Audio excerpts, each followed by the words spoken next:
Well, ladies and gentlemen, Southwest Missouri is a strange place. It's mid-March and we had a tractor show scheduled for this morning, and we had a freak snowstorm show up overnight. So here we sit.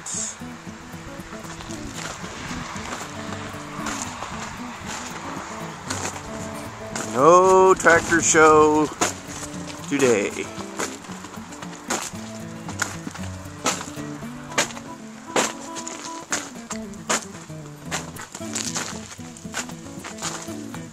Yesterday, believe it or not, 70 degrees.